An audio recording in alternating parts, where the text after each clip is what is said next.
ஒரு சிங்கம் மாதிரி அவரை பார்த்துட்டு அப்படி ஃபைட்டுக்கு வச்சாருன்னா காலை தூக்கி லெஃப்ட் அடித்து திரும்பினார்னா வித்தவுட் ரோப் வந்து திரும்புவார்.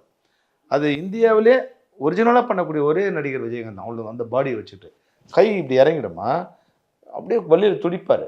துடித்த உடனே அப்படின்ட்டு வந்து இது பண்ணுவார். அவ்வளோதான். அந்த அந்த பெயினை வந்து ரொம்ப கொடுமையான பெயினாக இருக்கும். ஒரு தடவை வந்து நாங்கள் வந்து கேப்டன் பிரபாகரனுக்கு வந்து ஒரு 20 அடியில் வந்து ரோப் போட்டு அதுலேருந்து வந்து அப்படி ஷூட் பண்ணிட்டே வரணும். வரும்போது என்ன ஆச்சு, அந்த ரோப் வந்து கீழே விழுந்துச்சு. விழுந்த கீழே பாறை, நல்ல வேளை கடவுள் புண்ணியத்தில் விழுந்து அந்த பாறை பக்கத்தில் இருந்த புதரில் விழுந்தார். விழுந்ததில் உடலெல்லாம் சிராய்ப்பு. அந்த இது லைட்டாக வந்து அந்த இது பேக் போன் வந்து கொஞ்சம் அடிச்சிருச்சு. அப்படி எழுந்து நிற்க முடியல. டக்குன்னு வந்தார், என்னை பிடிச்சாரு, எழுந்து நின்றுட்டார்.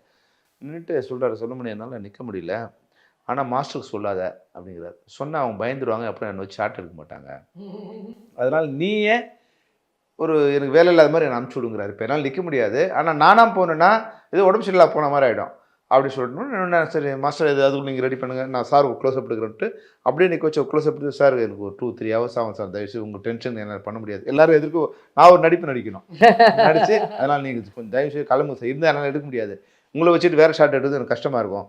ஆனால் நான் சொல்லி அமிச்ச மாதிரி போயிடணும்னா மறுநாள் வந்தார். அக்ஷய திருதிக்கு பிரின்ஸ் ஜுவல்லரியில நீங்க வாங்கும் ஒவ்வொரு 8 கிராம் தங்க நகைக்கும் 2000 மதிப்பிலான தங்கம் இலவசம். வெறும் 1000 ரூபாய் செலுத்தி இன்னைக்கே கோல்ட் ரேட்டை லாக் பண்ணுங்க.